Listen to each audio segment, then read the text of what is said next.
যারা ইসলাম মিটিয়ে দেওয়ার জন্য সর্বাত্মক প্রচেষ্টা চালাবে, অথচ মহান স্রষ্টা আল্লাহ পাক ঘোষণা দিলেন কাফেরেরা যদি নিজেদের মুখের ফুৎকার দ্বারা, নিজেদের মুখে ফুৎ দ্বারা যদি ইসলামের বাতি নিভিয়ে দিতে চায়, তাদের ফুৎকার দ্বারাই আল্লাহ ইসলামের বাতি আরো জ্বালিয়ে দেবে। একবার জোরে হবে না?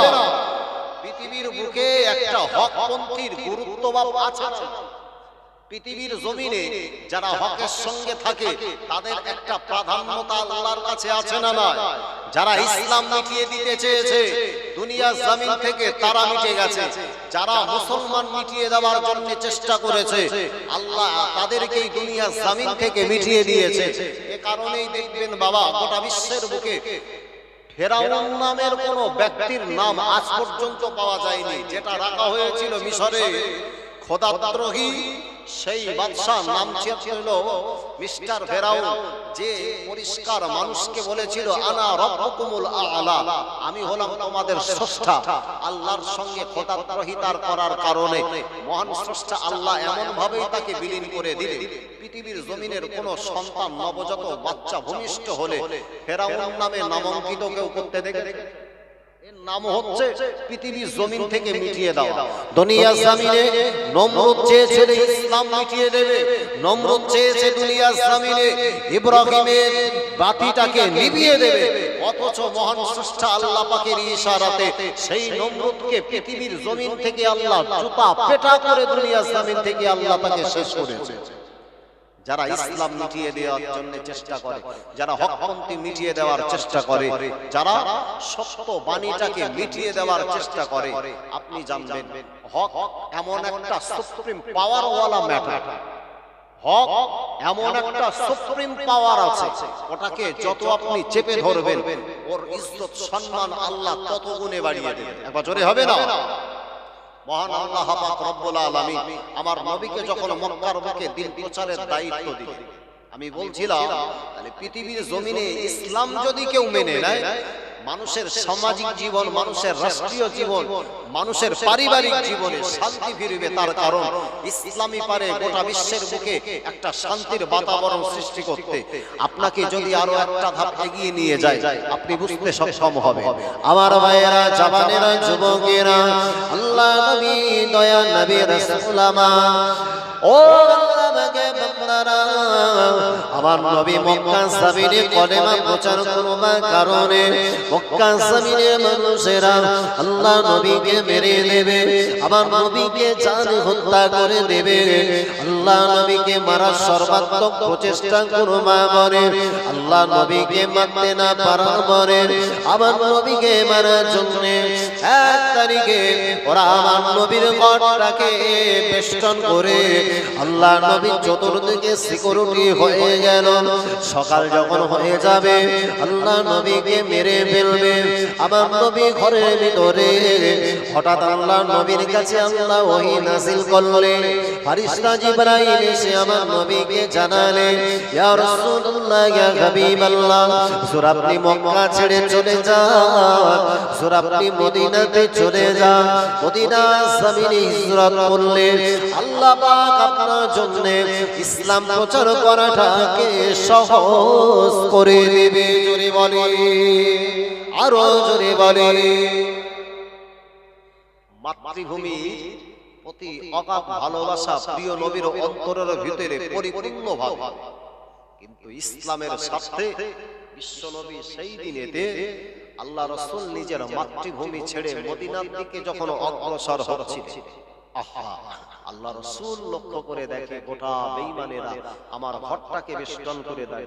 নবী সেই দিনে অনেক লম্বা ইতিহাস আপনার তার বিবরণ রয়েছে। বাবা, আমি আপনাকে শুধু এই পয়েন্টের দিকে নিয়ে যাব যে ইসলাম পৃথিবীর জমিনে কিভাবে রক্তপাত বন্ধ করেছে। যারা এই সমাজের এক শ্রেণীর মানুষ, যারা ইসলাম সম্পর্কে মানুষকে ভুল বোঝানোর জন্য প্রচেষ্টা চালাচ্ছে, যারা বলে থাকে ইসলাম নাকি তলোয়ার দ্বারা প্রতিষ্ঠা হয়েছে, তাদের জন্য এই রেফারেন্স একদম অ্যাকসেপ্টেড। আপনাকে সেই দিকে একটু উপস্থাপন করার জন্য এগিয়ে নিয়ে যাচ্ছি। প্রিয় ভাইয়েরা, রাসূল মক্কা ছেড়ে মদিনার দিকে যাচ্ছে, কিন্তু এই মাতৃভূমির প্রতি প্রিয় নবীর অগাধ ভালোবাসা আছে না? আহা, আল্লাহ রাসূল চলে যাবে, কিন্তু নবীর অন্তরে মক্কার জমিনে আল্লাহর খানায় কাবা শরীফের প্রতি তার অগাধ ভালোবাসা নবীর পিছন থেকে যেন টেনে রেখেছে। আল্লাহ নবী আমার মদিনার জমিনে যাওয়ার সময় আল্লাহ নবী সামনের দিকে হেঁটে হেঁটে যায়, আমার নবী বারে বার পিছনের দিকে ফিরে ফিরে তাকায়। ও আমার নবী মদিনার জমিনে যাবার সময় আহারে আল্লাহ নবী বারে বার মদিনার দিকে যাবার আগে পিছনের দিকে কাবার দিকে বারে বার ফিরে ফিরে তাকাতে লাগে। আল্লাহ নবী বলতে থাকে, ওগো আল্লাহ পাকের খানায় কাবা, তোমার ছেড়ে যেতে মন চাই না, আমি তোমাকে ছাড়তে আমার ইচ্ছা হয় না, কিন্তু আল্লাহ পাকের হুকুম যখন হয়েছে আমি মুহাম্মদ তোমাকে ছেড়ে চলে যাচ্ছে, তবে আল্লাহ যদি কোনো দিনের জন্য যদি চায় তোমার কাছে এসে আমি আমার দর্শন লাভে ধন্য হব। জোরে বলে, আরো জোরে বলে। সেই দিনে প্রিয় রাসূল নিজের অস্ত্র সিক্ত নয়, নবীর চোখ দিয়ে এত পরিমাণে পানি গড়িয়ে যাচ্ছিল, সামনের দিকে এগিয়ে যাবে কিন্তু চোখের পানির কারণে নবী নিজের পরিষ্কার রাস্তাটুকু দেখতে পায় না। আল্লাহ রাসূল সেই দিনে মক্কার মানুষদের প্রতি তিনি আক্ষেপের সঙ্গে বলেছিলেন, হে মক্কাবাসী, আমি মুহাম্মদ তো তোমাদের উপর কষ্ট দেই, আমি মুহাম্মদ জোর করে কারোর জমি জবরদখল করিনি, আমি মুহাম্মদ কারোর অন্যায়ভাবে কারোর সম্পদ লুণ্ঠন করিনি, তার কারণ তোমাদের সম্পদটাকে আমার কাছে আমানত স্বরূপ রাখতে, তার কারণ তোমাদের অন্তরে বিশ্বাস ছিল মুহাম্মদ হচ্ছে পৃথিবীর জমিনের শ্রেষ্ঠ আমানতদার। এক বছরে হবে না, এটা চিল্লে বলতে পারেন না। নারে তাকবীর, নারে তাকবীর, দরুদ শরীফ আল্লাহুম্মা সাল্লি আলা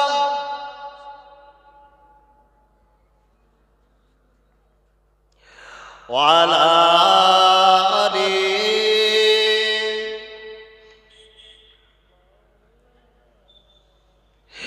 आगाए आगाए मुस्तफा गए, आगाए आगाए मुस्तफा गए, ठंडी ठंडी हवा रहमतों के चले, ठंडी ठंडी हवा रहमतों के चले, बन के मौजे करम मुस्तफा गए, आगाए आगाए मुस्तफा गए। अल्लाहुम्मा सल्ले अला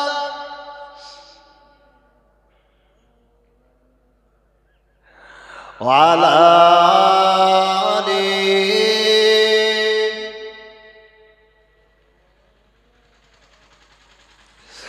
आमिना का मुकद्दर सवार गया,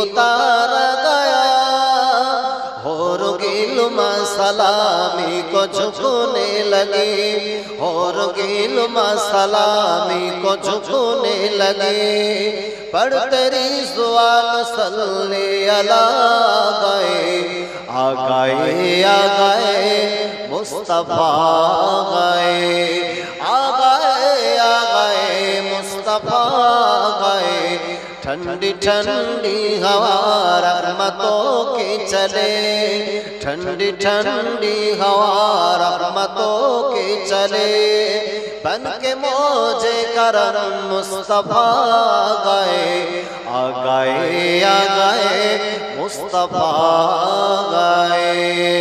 या अल्लाहुम्मा सल्ले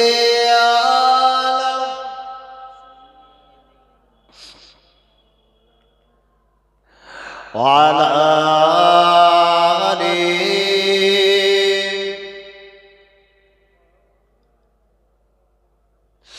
ও আল্লাহ মাগে বান্দারা, আমি আপনাদের শোনাচ্ছিলাম আহারে আল্লাহ নবী মক্কা ছেড়ে মদিনা জমিনে চলে গেল।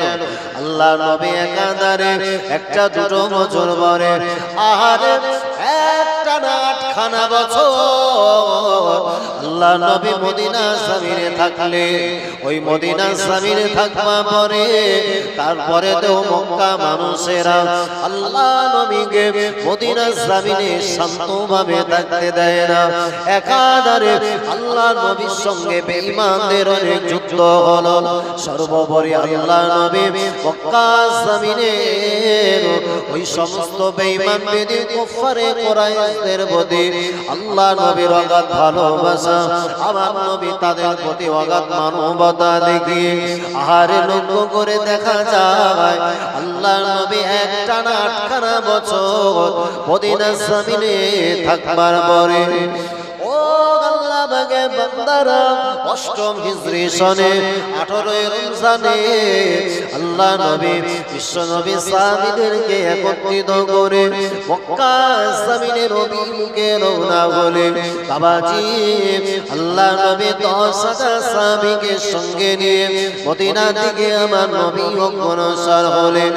যে সম্পর্কে পবিত্র কোরআন কারীমে আল্লাহ পাক 26তম পারা সূরাতুল ফাতহার ভিতরে আল্লাহ পাক জানালেন ইন্না ফাতাহনা লাকা ফাতাহাম মুবিনা। ও আমার হাবিব, আমি আল্লাহ পাক জানিয়ে দিলাম, আমি আল্লাহ পাক বলে দিলাম, আমি আল্লাহ অবশ্যই আপনাকে এমন একটা বিজয় দান করছি গো, যে বিজয়টা আপনার জন্য প্রকাশ্য একটা বিজয়।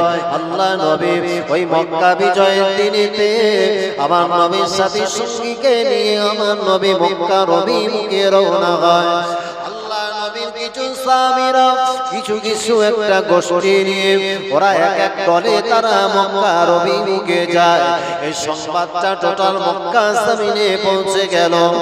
আহারে লক্ষ্য করে দেখতে পাওয়া যায় আমার নবীর আপন চাচা কিতাবের ভিতরে দেখা যায় নাম হলো তার হযরত আব্বাস রাদিয়াল্লাহু আনহু। আল্লাহ নবীর সঙ্গে পথে মধ্যে দেখা করে আমার নবীর হাতে হাত দিয়ে কলেমা পড়ে মুসলমান হয়ে গেলেন। জোরে বলে, আরো জোরে বলে। কেননা নবীর চাচা হযরত আব্বাস রাদিয়াল্লাহু আনহু তিনি মক্কার জমিনে ছিলেন আর ওখান থেকে হিজরত করে আসছিলেন। পথে মধ্যে যখন নবীর সঙ্গে দেখা হয়েছে, ওনার মূলত উদ্দেশ্য ছিল মদিনাতে যাব, হিজরত করে নেব আর নবীর ওখানে গিয়ে হাতে হাত দিয়ে কলেমা পড়ে মুসলমান হব। এই চিন্তা চেতনা নিয়ে যখন মক্কা থেকে মদিনার অভিমুখে যাচ্ছে, পথে মধ্যে প্রিয় নবীর সঙ্গে ওই ফাতেহ মক্কার দিনেতে দেখা হয়ে বিশ্ব নবীর হাতে হাত দিয়ে কলেমা পড়ে মুসলমান হয়ে আল্লাহ রাসূলকে বিশ্ব নবীকে একজন শ্রেষ্ঠ নবী হিসাবে পছন্দ করে দুনিয়ার জমিনে মুসলমানের পরিচিতি অর্জন লাভ করলেন। এক বছরে বলে আমার ভাইয়েরা, আল্লাহ রাসূল দিনে 10,000 সাহাবাকে সাথে নিয়ে ওই মক্কার দিকে এগিয়ে যাচ্ছে। লক্ষ্য করে আল্লাহর নবীর কিছু সাহাবী দেখলে মক্কার অভিমুখে যাওয়ার সময় আল্লাহর নবী যে রাস্তা দিয়ে অতিক্রম করছেন, একজন বৃদ্ধা জননী মা একদম রাস্তার জায়গাতে বসে কিছু সামানপত্র নিয়ে ওখানে বসা। উনি জানো একটা বিষণ্ণ মনটা বড় খারাপ, ব্যথিত মন নিয়ে বসা। আল্লাহ রাসূল এই আম্মা জানের দেখে নবীর অন্তরে একটু ভালোবাসা উদার হলো। আহা, আল্লাহ নবী ওই দিনে ও আল্লাহ মাগে মান্নারা, আল্লাহ নবী পৃথিবীর জমিনে কেমন মানবতার নবী, পৃথিবীর জমিনে আমার নবী দুনিয়ার জমিনে মানুষকে কত ভালোবাসলেন। আল্লাহ নবীকে আল্লাহ কেন আরসালনাকা ইল্লা রাহমাতাল লিল আলামিন বললেন। আল্লাহ নবী পিতা জননী মায়ের নিকটে চলে গেল। ওগো জননী মা, এখানে কার অপেক্ষাতে বসে আছে।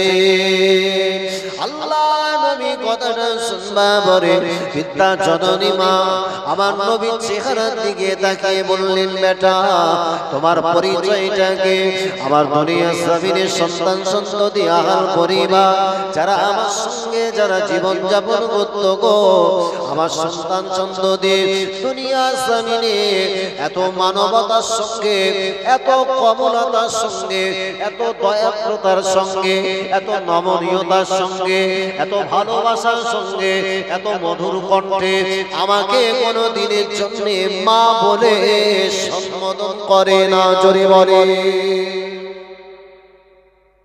তোমার মুখে মা বলা আওয়াজটা শুনে আমি জননী মা আমার অন্তরটা যেন আল্লাহ মুহূর্তের ভিতরে শীতল ঠান্ডা করে দিয়েছে।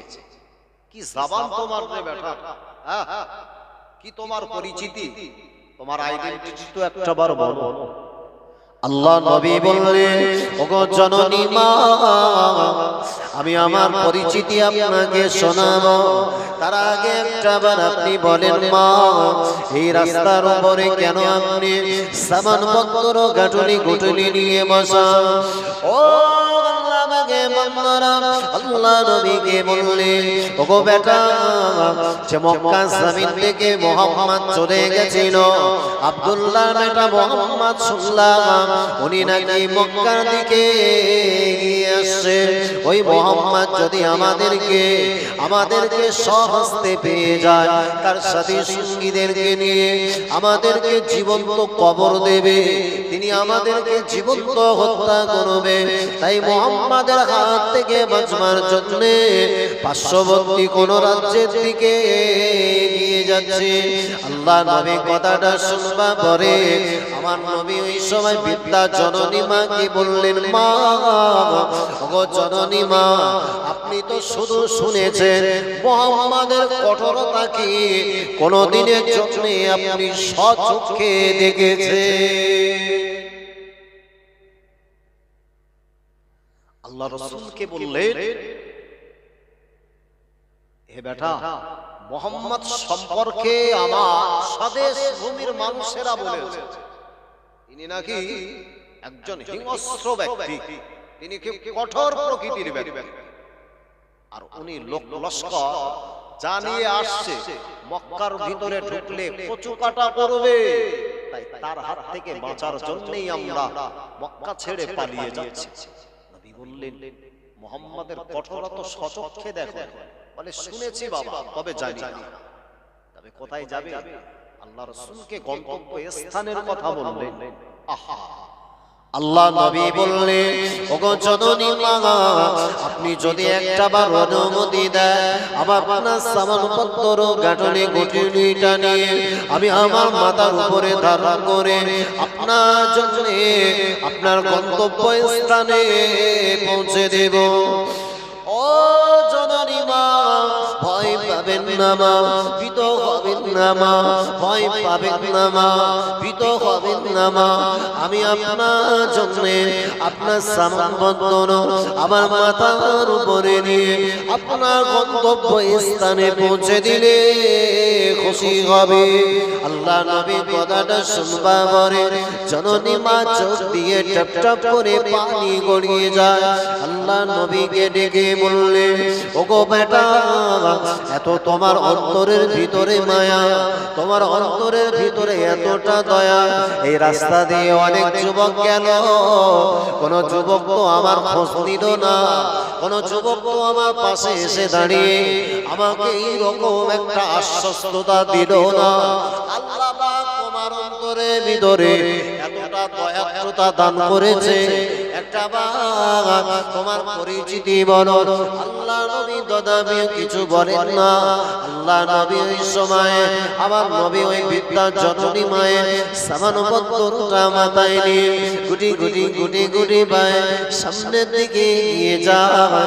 আল্লাহ নবীর সঙ্গে মন্থর গতিতে বিদ্যা জননী মাও চলতে থাকে। কিতাবের ভিতরে লক্ষ্য করে দেখা যায় আল্লাহ নবী গন্তব্য স্থান পর্যন্ত পৌঁছানো পরে আল্লাহ নবী সাবা দিয়ে ওই বিদ্যা জননী মাকে ডেকে বলে, ও জননী মা, আমি এবার তবে আসি, এবার আপনি আমাকে বিদায় দেন মা। আল্লাহ নবী আবার চলে আসবার সময় নিজের জবান নিয়ে মা বলে যখন ডাকলেন, আল্লাহ নবীর মুখের ভাষা, আমার নবীর মিষ্টতার আওয়াজ বিদ্যা জননী মায়ের যেন হৃদয় স্পর্শ করেছে। আল্লাহ নবীকে বলে, ও বেটা চলে যাবে না, একবারের জন্য তোমার পরিচিতিটা বলে যাও গো বেটা। আল্লাহ নবী এবার নিজের চোখ বড় পানি নিয়ে বিদ্যা জননী মাকে ডেকে বললে, ওগো জননী মা, আপনি যে মুহাম্মাদের ভয়ে পালিয়ে যান, ওই মুহাম্মদ নিজে মক্কা জমিন ছেড়ে মদিনা জমিনে চলে গেছিল। মক্কা মানুষেরা আমার প্রতি এত জুলুম অত্যাচার করেছিল, আরে আমি মুহাম্মদ তাদেরকে আবার আশ্রয় দেওয়ার জন্য, ওদেরকে অন্ধকার থেকে আলোর দিকে নিয়ে আসবার জন্য আল্লাহ পাকের হুকুম অনুযায়ী আমি মদিনা জমিন থেকে মক্কার অভিমুখে যাচ্ছি। ও জননী মা, একটাবার বলে, আপনি কি এবার আমার সম্পর্কে কিছু জানতে পারলেন? আল্লাহ নবী কথাটা শুনবা বলে বিদ্যা জননী মা চোখের পানি ধরে রাখতে পারে না, হাউ হাউ করে কাঁদতে লেগেছে। আল্লাহ নবীকে বলে, মুহাম্মদ, আমি তোমার সম্পর্কে যা কিছু শুনেছিলাম ওগুলো আমাকে ভুল বোঝানো হয়েছিল। আল্লাহ বা তোমার অন্তরের ভিতরে এতটা দয়াদ্রতা দান করেছে, তোমার অন্তরের ভিতরে এতটা মহানুভবতা দান করেছে, আমি বিদ্যা জননী মা বুঝতে পেরে গেছি। ও মেরা মুহাম্মদ, একটা বার চলে যাবার আগে বিদ্যা জননী মায়ের জবান দিয়ে কলেমা জারি করিয়ে মুসলমান বানিয়ে যাও। জোরে বলে, আরো জোরে বলে। তুমি তো চলে যাবে বেটা, কিন্তু যাওয়ার আগে তুমি আমাকে মুসলমান না বানিয়ে চলে যাবে। আল্লাহ রাসূল জবান দিয়ে তিনি বললেন, কলেমা বাণী পড়বার সাথে সাথে বিদ্যা জননী মা জবান দিয়ে কলেমা পড়ে মুসলমান হয়ে গেলেন। আহা, সেই দিনে বিশ্ব নবী ওই বিদ্যা জননী মাকে কলেমায় দীক্ষিত করার জন্য, ইসলামের সুশীতল ছায়াতলে আনবার জন্য নবীর হাতে সেই দিনে কোনো না ছিল তীর, বিশ্ব নবীর হাতে সেই দিনে ছিল না উন্মুক্ত তলোয়ার। বিশ্ব নবীর মুখের মিষ্টতা, বিশ্ব নবীর দয়াদ্রতা, মহানুভবতা দেখে বিদ্যা জননী মা আমার নবীর ভালোবাসায় অনুপ্রাণিত হয়ে ইসলামে তিনি আকর্ষিত হয়ে কলেমা পড়ে মুসলমান হলেন। এটার নাম তো হলো ইসলাম। একবার জোরে হবে না? অথচ সেই ইসলাম সম্পর্কে গোটা বিশ্বের মানুষকে ভুল বোঝানোর চেষ্টা করছে।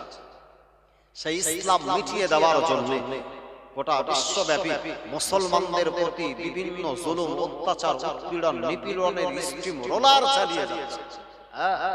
বিগত কয়েকটা বছর ধরে এই গোটা বিশ্বের মানুষ লক্ষ্য করে দেখেছে, যেখানে মুসলিম অধ্যুষিতময় এলাকা, সেই জায়গাতে বাবা দুর্বলের ওপর সবলের অত্যাচার একেবারে দিনের পর দিন লেগে আছে না? এ ভারতবর্ষের বুকে যারা সংখ্যালঘু কমিউনিটির মানুষ, সেই সংখ্যালঘু কমিউনিটি মানুষদের প্রতি টার্গেট করে বিভিন্ন সময় এদেরকে বিভিন্ন ভাবে সংসদ ভবনে মুসলিম বিরোধী বিভিন্ন রকম বিল পাস করিয়ে মুসলমানকে কোণঠাসা করার চেষ্টা করা হচ্ছে কি হবে না? কখনো ৩ তালাক নামীয় প্রথা, কখনো সিএএ বা এনআরসি দ্বারা, আবার কখনো আমার মসজিদ, আমার মাদ্রাসা, আমার কবরস্থান দখল করার জন্য বেঈমানেরা উঠে পড়ে লেগেছে। আহা, এদেরকে জানা উচিত পৃথিবীর বুকে এত দাম্ভিকতা, অহংকার দেখিয়ে লাভ হবে না। দাম্ভিকতা, অহংকার যারা দেখিয়ে মুসলমানদের প্রতি যারা জুলুম অত্যাচার করেছে, একে একে দুনিয়ার জমিন থেকে মিটে গেছে। যারা ইসলাম মিটিয়ে দিতে চেয়েছে, মুসলমানের আগুন ধরানোর চেষ্টা করেছে, আর আল্লাহ তাদের ঘরেতেই আল্লাহ আগুন জ্বালিয়ে দিয়েছে। বিগত 2-3 দিন আগে থেকে আমরা সোশ্যাল মিডিয়া জুড়ে লক্ষ্য করে দেখছি যে আমেরিকা গোটা বিশ্বে নিজে সুপ্রিম পাওয়ারের দাবি করে, যে আমেরিকা যদি নিজেকে বলে থাকে আমি গোটা বিশ্বের বুকে সবচাইতে সুপ্রিম পাওয়ার ওয়ালা দেশ, যে আমেরিকা বলে আমি হলাম তোমাদের দাদা, কিন্তু সেই দাদারে শায়েস্তা করার জন্য বা কোন দেশলাই ঠুকরি হই আহা, শুধু এরকম গাছের সাথে একটু গাছ ঘষালে এক জায়গায় একটুকুন আগুন ধরে, আর ওর থেকে পুরো জাহান্নামের আগুনের মতো দাউ দাউ করে জ্বলতেছে। দেখো না, দেখো টোটাল আমেরিকার জমিন, যে জায়গা লস অ্যাঞ্জেলেস নামীয় যে শহরটা, যেখানে হলিউডের বিভিন্ন স্টারগণ অসংখ্য কোটি কোটি টাকা ডলার টাকা খরচ করে যেই জায়গাতে তারা নিজেদের আবাস স্থানটাকে নির্ধারণ করে রেখেছে, পরিসংখ্যান বলছে কম বেশি 20,000 একর জমিতে এখনো পর্যন্ত দাবানল দাউ দাউ করে চলছে। আমেরিকা এত পাওয়ার, আমেরিকার হাতে এত সুপ্রিম পাওয়ার, সমস্ত টেকনিশিয়াল যাদের হাতে, যারা বলে আমার হাতে এমন ক্ষমতা আছে, একটা বোতাম টিপবো গোটা বিশ্বটাকে ধূলিসাৎ করতে বিন্দুমাত্র সময় লাগে না। যে আমেরিকা মানুষের প্রতি এত জুলুম অত্যাচার করে, অথচ সেই আমেরিকার বুকে একটু গাছে ঠোকা আগুন ওটা নেবানোর জন্য কম করে হলেও পরিসংখ্যান বলে ৭৫,০০০ এয়ারক্রাফট সেইখানে ব্যবহার হয়েছে। মানে জমিনের যে সমস্ত পানি এমনিতে সেচ দিয়ে কাজ হয় না, উপর থেকে হেলিকপ্টার দিয়ে পানি দিয়ে নেভানোর আপ্রাণ প্রচেষ্টা চালাচ্ছে। সেখানকার ৭০,০০০-এর কাছাকাছি সৈন্য বাহিনী লাগিয়ে সেখানকার যখন পানি দ্বারা আগুন নেভানোর চেষ্টা করা হচ্ছে, অথচ পানি আপনার আগুন নেভানোর ক্ষমতা আমেরিকার হয় না। তুমি আবার বাহাদুরি দেখাও, তুমি আবার দাম্ভিকতা দেখাও, তোমার চাইতে বড় মাতব্বর ছিল নামতার ফেরাও, তোমার চাইতে বড় মাতব্বর নামতার ছিল মিষ্টান নমরুদ, ওরা শেষ হয়েছে। তুমি তো একটা দেশের রাজা, আর অথচ নমরুদ গোটা ভূমণ্ডলের জমিনের একজন শ্রেষ্ঠ রাজা। পৃথিবীর বুকে 4টে বিশিষ্ট ব্যক্তি, 4জন বাদশা, একটা কান্ট্রির জন্য নয়, গোটা বিশ্বটাকে যারা বাদশাহিত্ব করেছে, 2জন কাফির আর 2জন মুসলিম। যে কাফির 2জন ছিল, তার মধ্যেও একজন ছিল মিস্টার নমরুদ। এত অগাধ ধন সম্পত্তির মালিক ছিল, আল্লাহর সাথে তাকাব্বুরি করে বলতেছে আল্লাহরে মার, একটা তীর আসমানের দিকে ছুড়ে বলতেছে আল্লাহরে মার। আল্লাহ বলতে শালা পাগল দেখিস তো, এর মতো তার কাটা পাগল দেখিনি তো, তুই তো তার কাটা পাগল, তা তোর হেড তার কাটার জন্য দাঁড়া, ভেতরে হ্যান্ডিক্যাপ বসা দেবো, যে সজাগত দাঁড়াতে পারে না, মানে দাঁড়াতে গেলেও একটা ঠাঙে এরকম আকাশ মুখো তুলে দিতে, ওই একটা নাকের মধ্যে দিতে স্যার, ওইকে একদম হুজুরের কাবুকা ফেল, আন নড়ার ক্ষমতা নেই। লোক লস্কার যখন লাঠি ছোটাতে কোনোভাবে জব্দ করতে পারে না, এবার জুতো খুলে পিঠে, যে জুতা পেটা খেয়েছে